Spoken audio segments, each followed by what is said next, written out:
Hello, guys. Welcome back to TFD with Cordy. So here we got something new. Let's go.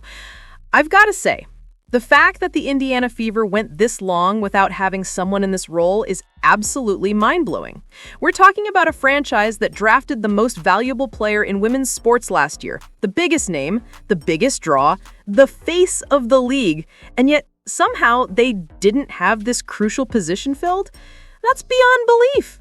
It's not just surprising, it's flat out embarrassing for a professional organization. It sends a terrible message to the fan base and makes the whole operation look unprepared and reactive instead of proactive. When you have someone like Caitlin Clark, when your team is under the national spotlight every single week, how do you not already have the right structure and staff in place? Now they've finally posted the job, and don't get me wrong, it's a position they desperately need. But my biggest question is, why now? Why not months ago when the cracks were already showing? During the season when injuries piled up and things started falling apart, where was the support? This isn't just about hiring, it's about accountability, professionalism, and making sure this franchise is ready to operate at the level their star power demands. Because right now, this feels like damage control, not smart planning. Let's move here. The Indiana Fever appear to be making changes after the injuries they dealt with during the 2025 WNBA season. It's no secret that the Indiana Fever were dealt a brutal hand when it came to injuries during the 2025 WNBA regular season. The most notable of these was star Caitlin Clark, who experienced several soft tissue injuries during her sophomore WNBA campaign.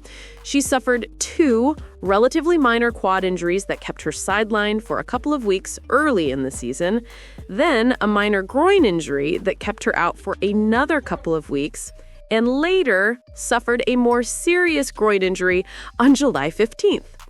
Let's not forget about the ankle. Here we go. But that's not all. Clark sprained her ankle while rehabbing before the August 7th game, which delayed her return timeline to the point where the Fever felt like she didn't have enough time to properly recover and return to the court, thus ending her season.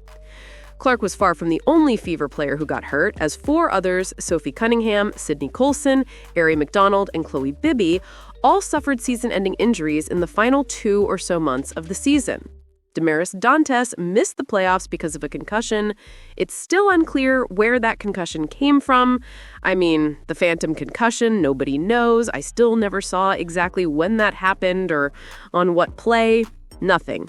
This league is wild. Kelsey Mitchell suffered a freak leg injury in Indiana's final playoff game against the Aces. The Indiana Fever posted a training staff director job listing after their injury-plagued WNBA season. Here's the job listing, and I gotta tell you, this is absolutely needed, but it's also really embarrassing. Indiana Fever, Senior Director of Player Health and Performance. Why the hell wasn't somebody already in this position? That's organizational, professional sports malpractice.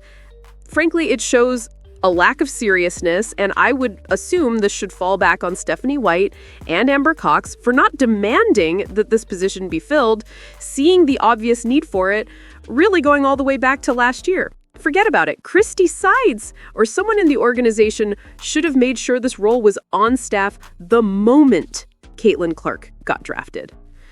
The Senior Director of Player Health and Performance will oversee the health, medical, and athletic performance departments for the Indiana Fever. Who was working with these players before? Seriously, who?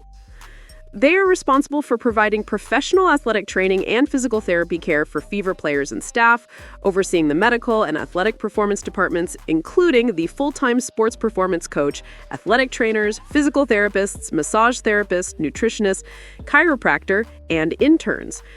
Are you sure you just didn't have interns doing all the work the last couple of years? They're supposed to provide clinical care based on evidence-based practices, including, but not limited to, initial examinations, diagnoses, evaluations, treatments, monitoring, and injury prevention. Okay, well, who was doing all of that before? Did Caitlin Clark have to literally pay for that out of her own pocket? Is that what happened? Did these players have to go seek outside help because the team wasn't providing proper care? They're also responsible for identifying individual clinical treatment and rehabilitation strategies, goals, prognosis, and timelines based on the best available clinical evidence. Jesus. The more I read this, the more furious I get. They'll supervise and coordinate with the performance coach regarding the year-round strength and fitness needs of Fever players, allowing for greater... My God, I just can't even. They'll serve as the direct point of contact for all team physicians, surgeons, nutritionists, sports psychologists, massage therapists, and a partridge in a pear tree. I mean, wow. Just wow. It's crazy. It's crazy. All right, so they're currently hiring for a brand new role, created to improve the team's player health and performance after a season absolutely wrecked by injuries. Now, let me just ask this. You don't think maybe, just maybe, you should have pulled the trigger on this a long time ago?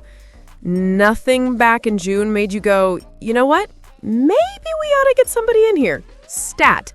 Y'all ever heard of that word? Stat? It's medical talk for do it now. How about ASAP? How about right this second? Oh man, this is wild. I gotta tell you, this is turning into the Barnum and Bailey circus at this point. And look, is it like this across every WNBA organization? That's an honest question. Because if this league couldn't afford to have a senior director of player health and performance before now, then this professional league shouldn't have existed in the first place. I mean, come on.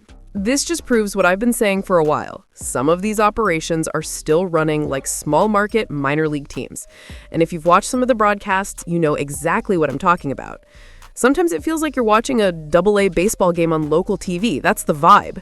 The lighting, the commentary, the presentation, it all feels minor league.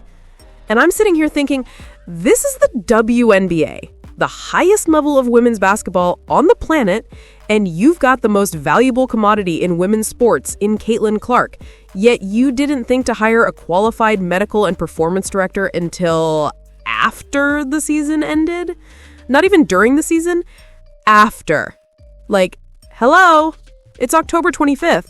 Clark's been through quad injuries, groin injuries, an ankle sprain, and half the roster ended up sidelined.